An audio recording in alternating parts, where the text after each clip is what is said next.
Good evening from Sacred Space. I'm making this quick video because I've finally realised it's just hit me.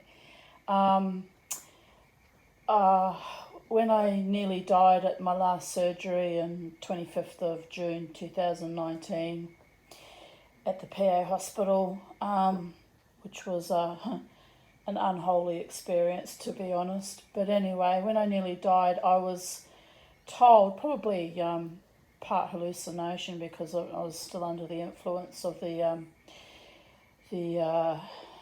anaesthetic, that I needed to get my house in order and tie up loose ends. So at that time I had various art projects on the go, and one of the things that I finished off recently was were my beautiful, crazy decoupage cases. There was 4. There's another one in the other room.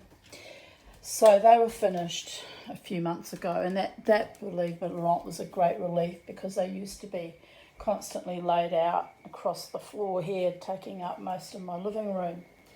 So I'm very excited because today, a very potent kind of magical day, it's the 22nd of February 2022. It's 2 days after the anniversary of meeting my friend Jared 30 years ago, although at the moment we're on a break from our friendship, or it's ended anyway. Don't know what's happening with that, but I'm going to leave it because too much disrespect rattled my nerves, and I'm a bit weird and fragile and a bit over being disrespected. And then there was, today is the 8th anniversary of meeting this guy that I was in love with, and just that went nowhere for 8 years. And there was a lot of sabotage and viciousness in the first few years in the beginning. And anyway, I was hoping, rather Pollyanna and naively, for some kind of resolution and, I don't know, restitution or peacemaking or what do you call it, reconnection to occur. But no, he wanders past me at drumming and just stares at me like an ignoble, useless fucking gimp, and I just stand there and kind of have to laugh because this has gone on for 8 years. It's ridiculous. But true love is love, right? I wrote a big story on Facebook today, and one of my status updates, ranting and raving about how I'm under the influence of demonic influences, and I'm completely serious. I've been denied true love in every aspect of my life. I mean, even my best friend of 30 years is head for the hills.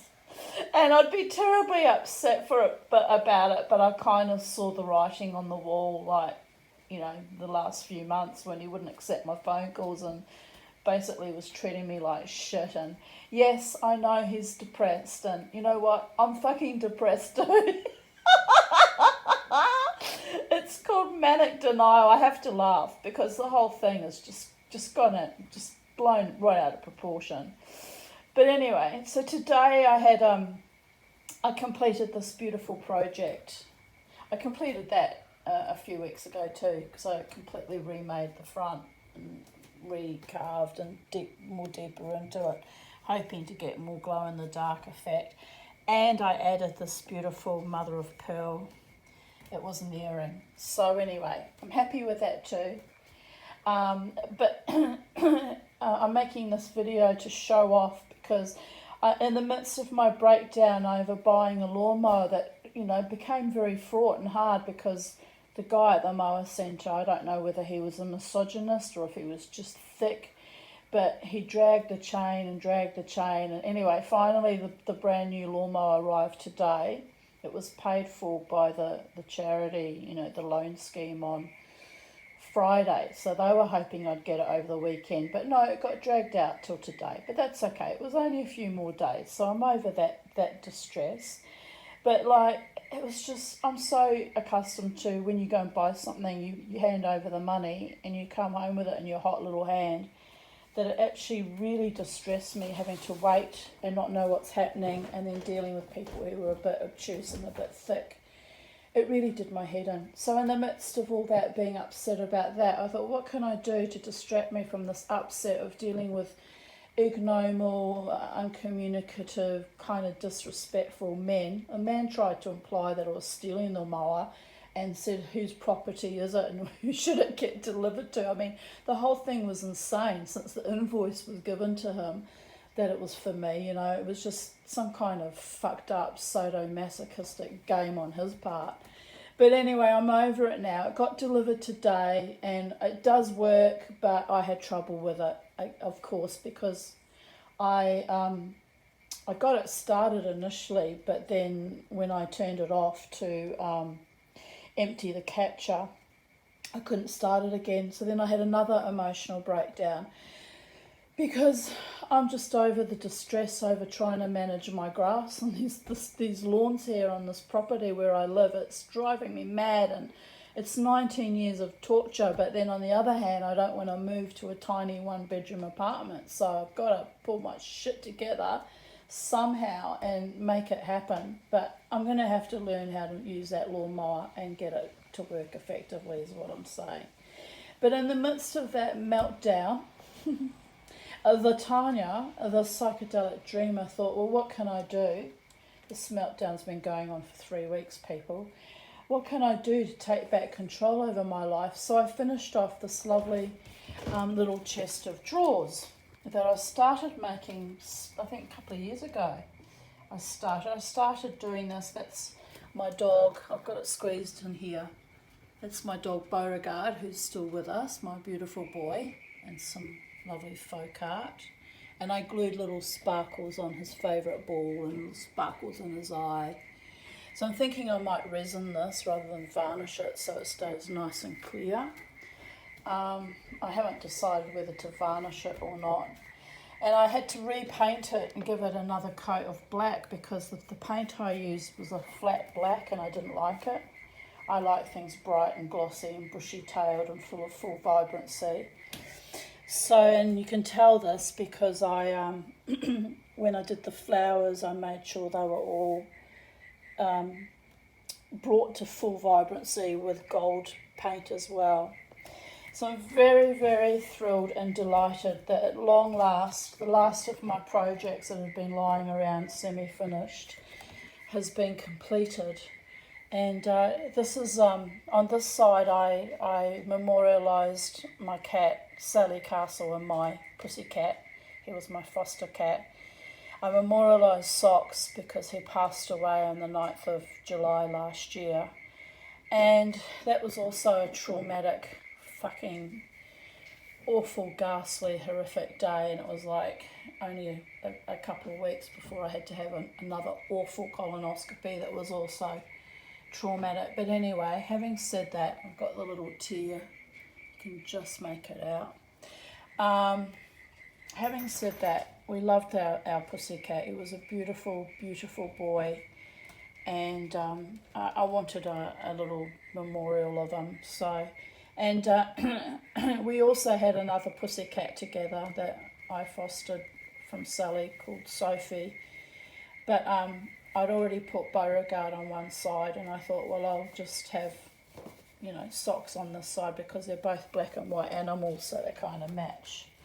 But I have made a beautiful pair of sterling silver earrings from spoons where I carefully engraved and painted on one each of Sophie and Socks. So they're not forgotten, my little earth angels, my little benefactors, that because of them they bless my life with abundance, because my beautiful friend has always been very kind and generous to me. So this time when it came to buying a big ticket item like the lawnmower, I wanted to sort of strike out and be a little bit more independent and I didn't want to ask my usual benefactors who help me out with money or gifts or loans, or primarily they gift me beautiful things that float me along till the next,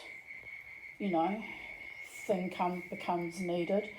I wanted to be I wanted to be an independent woman and wild and free. So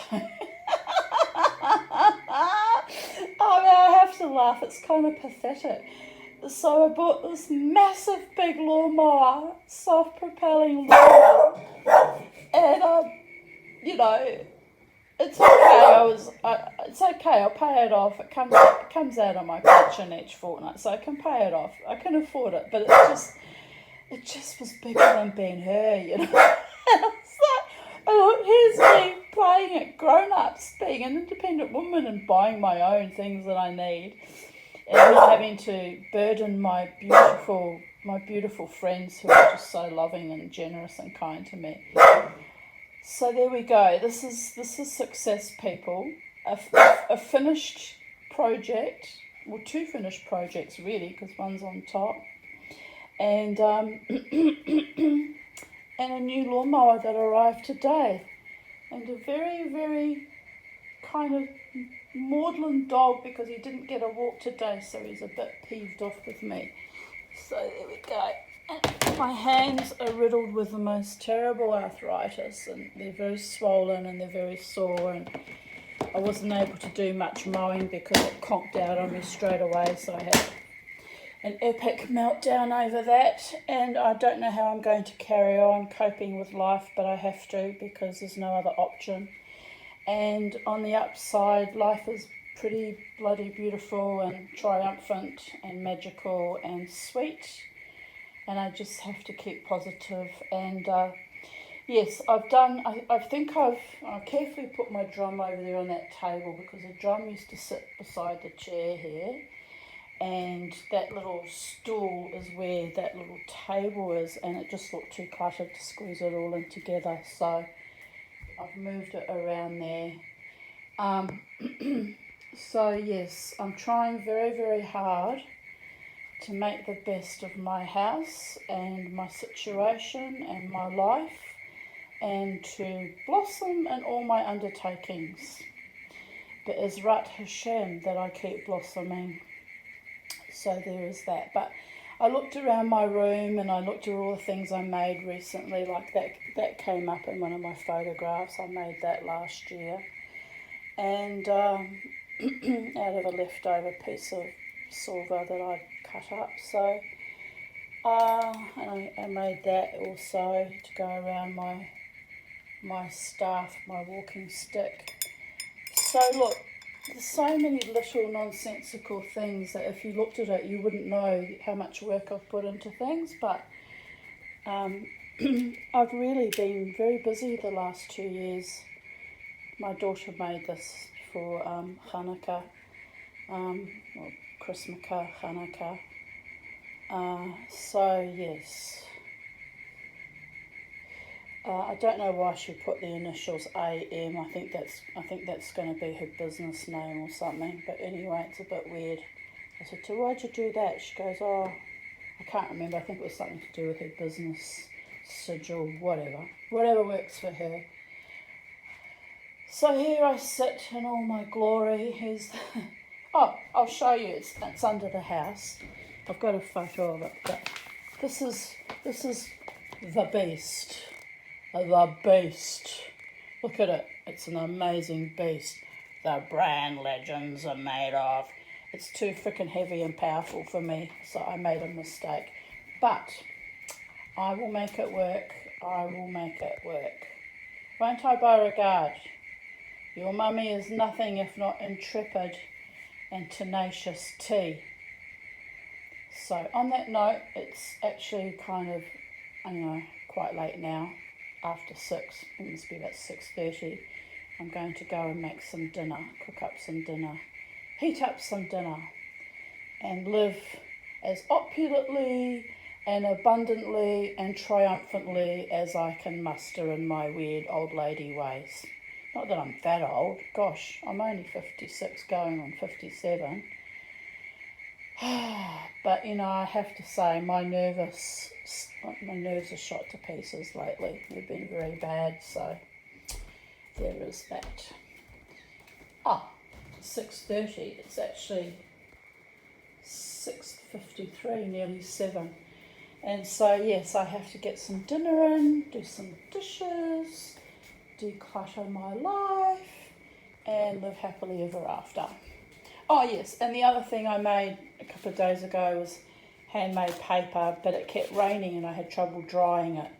So that's taken 3 days to dry, so that was another battle. But, you know, we're getting there. I'm getting there. A little bit of grit and a little bit of determination, and it's all happening. This is my weaving that I made before I left New Zealand in 1988. I'm quite sure the fairies don't look like that anymore, but that's what they look like in 1988. And this is one I made a couple of years before that. That's Island Bay, my birthplace, where I come from. So yes, everything's wonderful in Tanya Aaron's Psychedelic Dreaming Titania's realm. Okay, bye for now. Catch you later.